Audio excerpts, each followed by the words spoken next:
opportunité et offrir à la population nord-est là qui bénéficie de ces installations et que aujourd'hui, par rapport à toute mission, tout voyage que moi fais Wanamet, moi qu'à assister à transformation qui fait au point de vue social, économique dans cette région. Même lorsqu'il est clair que les zones franches industrielles, les entreprises de sous-traitance, n'ont pas un panacée en meilleur de croissance ou de développement et même de changement dans les conditions de vie de la population, mais comme moyen de créer des emplois durables, c'est une opportunité que le pays a dû exploiter au maximum. Ça, c'est une raison. Deuxième raison, aujourd'hui, avec l'inauguration de ce bâtiment et avec les promesses formelles de cette nouvelle compagnie Massava, c'est plus de 3000 nouveaux emplois pour le créer dans la zone. Et je crois, dans toute intervention que je fais, moi dis changement que le peuple haïtien attend dans les conditions de ville, l'y passer par la création d'emplois. Et toute entreprise qui est motivée par ce souci de création d'emplois, elle doit bénéficier de toute l'attention des pouvoirs publics. Et je dis, il faut apprécier, il faut savoir apprécier les entrepreneurs qui sont prêts à prendre des risques.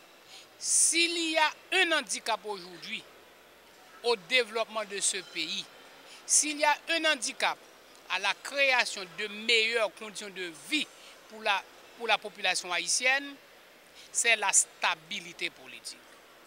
Et c'est la raison pour laquelle, depuis que les élus président provisoire, moi j'ai un seul discours, il faut restaurer la stabilité politique dans ce pays par l'organisation des élections honnêtes, crédibles, démocratiques, sans interférence du gouvernement. C'est la seule façon qu'on gagne de nouvelles autorités, détentrices de toute la légitimité populaire qui a affronté les vrais défis économiques et sociaux qui minent l'avenir de ce pays.